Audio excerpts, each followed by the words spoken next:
ये बताएं कि ये थोड़ा कंट्राडिक्टरी नहीं है, क्योंकि जब मुझे याद है कि ये चैट जीपीटी आया था तो मस्त साहब बड़े एकदम से वो हो गए थे और बड़े उनके बयान आने शुरू हुए थे कि एक रिस्पॉन्सिबल एआई है, एक इरिस्पॉन्सिबल एआई है, और हम तो रिस्पॉन्सिबल एआई की बात करते हैं जो दुनिया के लिए एक बेहतर होगा। और अब इस समय देखें तो ऐसा लग रहा है कि इन्हीं का टूल सबसे रिस्पॉन्सिबल है। देखिए, इलॉन मस्क तब और इलॉन मस्क अब एक बहुत अलग अलग है। उस टाइम पे वो एक बिजनेसमैन थे, अब वो आई थिंक वर्ल्ड के सेकंड मोस्ट पावरफुल मैन है। तो अब उनको ये भी मालूम है कि अब वो जो भी कर देंगे, एक टाइम पे था कि उनके पीछे सरकार पड़ जाएगी, उनको कुछ लोग बोलेंगे एटसेट्रा, बट अब उनको फ्री हैंड है, तो वो अब तो जो करना है कर सकते हैं। तो और इसलिए वो जो करना है कर रहे हैं।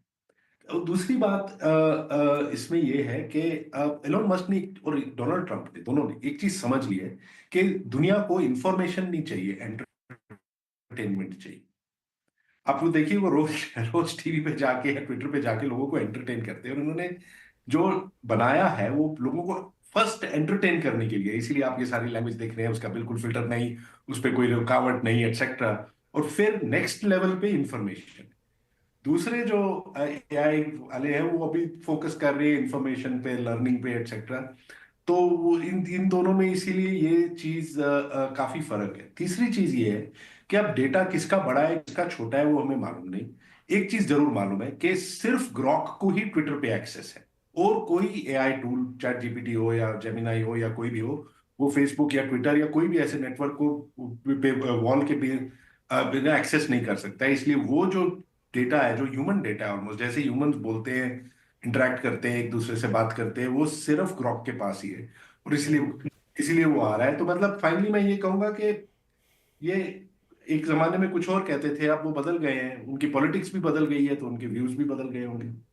सही बात है। और ये बात सही है आप दोनों की कि क्यों उसको ये इतना इंटरैक्टिव उसकी बातचीत होके आ रही, क्योंकि उसका डेटाबेस पूरे ट्विटर का, और ट्विटर पे सबसे ज़्यादा बातचीत पूरी दुनिया में कौन करता है? हम भारतीय। इसीलिए वो जवाब भी हमको ऐसा लग रहा है कि बिल्कुल हमारे जैसे हैं। शायद कोई और इतना कोरिलेट ना कर पा रहा हो जितना हम कर पा रहे, चाहे आप हिंदी में पूछ लीजिए चाहे आप अंग्रेजी में पूछ लीजिए, तो वैसा ही है।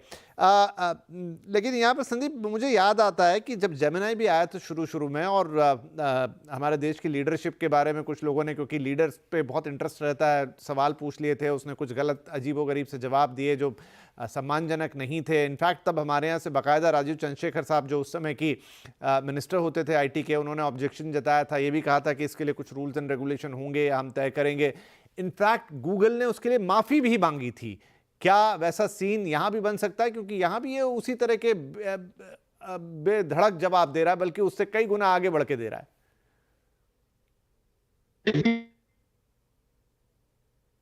ये जैसा करिए, उधर की पॉलिसी हिसाब से मानिए ना मानिए, उधर की हवालात की हवा खाइए कि नहीं खाइए, लेकिन दूसरे देश में अगर आप काम कर रहे हैं तो वहां पर आपको उस देश के नियमों का पालन करना चाहिए। वो इसलिए नहीं करना चाहिए कि फ्री स्पेस पे रोक लगा रहे हैं, फ्री स्पेस नहीं हो गया, फ्री स्पीच पे हम लोग रोक लगा रहे हैं। बल्कि हम फ्री स्पीच का मतलब ये नहीं है कि आपके मन में जो आए कुछ बोल दीजिए, उसका मतलब ये भी है कि दूसरा पॉइंट ऑफ व्यू है कि सामने सुनने वाले को कोई प्रॉब्लम ना हो, उसका भी आपको ध्यान रखना पड़ेगा। तो फिलहाल के लिए अभी हमने देखा है कि मुझे लग रहा था कि एक दो दिन में ही गवर्नमेंट की तरफ से एक क्लियर कट मैंडेट आ जाएगा, आप ये यूज नहीं कर सकते इंडिया में ऑपरेशन, या आप इस एप्लीकेशन को यूज नहीं कर सकते एक्स में। वो नहीं है, लेकिन मुझे ऐसा नहीं लगता है कि ये जो एंटरटेनमेंट की दुकान चल रही है ये ज्यादा टाइम तक बिना रोक टोक के चलेगी, क्योंकि रोक टोक आएगी। इसलिए नहीं ताकि इंफॉर्मेशन ना मिले, इसलिए ताकि इंफॉर्मेशन मिले जो कि होगी सही और जिसकी जांच की जा सके, और हर एक अकाउंटेबल हो कि मेरे प्लेटफॉर्म पे क्या हो रहा है। अगर बाई चांस इसने गाली गलौज के साथ साथ ऊट पटांग सजेशन दे दी किसी को, अगर किसी बच्चा इससे इंटरेक्ट कर रहा है, यंगस्टर बात कर रहा है और डिप्रेस मूड में है, और वो पूछ लेगा यार मेरा दिमाग खराब हो रहा है, तुम मतलब सीधे सीधे बोल मैं आगे क्या करूं लाइफ में, मतलब भाड़ में जा, तू जाके चिल्लू के पानी में डूब मर। बच्चे ने अगर सीरियसली ये बात ले ली तो नुकसान किसका? तो इसलिए बहुत सारी चीजें पॉसिबिलिटीज हो सकती हैं, क्योंकि हमने देखा भी है कि चैट जीपीटी के साथ भी इश्यूज आए थे। जब उन्होंने कुछ कुछ सजेशन दी थी तो उसके बाद लोगों ने अमल करने लगे तो उससे प्रॉब्लम आने लगी। तो यहां पर भी रोक तो आएगी, थोड़ी देर हो रही है, लेकिन मेरे हिसाब से थोड़ा अब टाइम आ गया है कि इसकी लगाम थोड़ी कसनी चाहिए। जी। तो यहाँ पर मनप्रीत जी एक चीज और की, इस प्लेटफॉर्म में एक चीज और हो रही है। चलिए, आपने किसी और प्लेटफॉर्म पे जो भी पूछा वो आप तक रह जाता है। यहां इन्होंने आपको एक ऑप्शन दे रखा है कि जिस चीज को आप इससे पूछ रहे हैं उसको एक पोस्ट के तौर पे भी आप डाल सकते हैं, और लोग डाल रहे हैं और उसके ऊपर कन्वर्सेशन हो रहे हैं, उस पर फिर सवाल पूछे जा रहे हैं। मतलब वो ऐसी साइकिल बन गई है, और भले ही उसके पीछे एंटरटेनमेंट मानिए जो मानिए, इसीलिए शायद इतनी ज्यादा चर्चा, इतनी ज्यादा कंट्रोवर्सी, इतनी ज्यादा बातचीत, क्योंकि जो कुछ पूछा जा रहा है एक तो उसका बेधड़क बिंदास जवाब आ रहा है, और ऊपर से वो पब्लिश हो रहा है तुरंत। देखिए, ये पहली सोशल मीडिया कंपनी है जिसने एआई निकाला है। ठीक है, अब ये प्योर, जिस तरह आप ट्विटर में या फेसबुक में आप जो भी कुछ लिखते हैं या जो भी कुछ आता है उसको आप इमीडिएटली शेयर कर देते हैं, तो वही जो डीएनए है, वही जो रूट्स हैं, इसी पे आ गई है कि आप जो भी क्वेश्चन पूछें आप उसको इमीडिएटली शेयर कर दें। और उसका मकसद वही है, उसका मकसद यही है कि इसको पॉपुलर बनाना, इसको नंबर वन बनाना। देखिए, अभी ग्रॉक 3 काफी फेमस हो गया है, बट क्यों फेमस हुआ है? ये इसीलिए नहीं फेमस हुआ जिस करके चैट जीपीटी फेमस हुआ या जेमिनाई फेमस हुआ कि वो इतनी अच्छी टेक्नोलॉजी, वो इतनी सारी हमको हेल्प कर रही है, इतनी चीजें आ रही हैं, इतनी चीज साथ काम कर सकते हैं।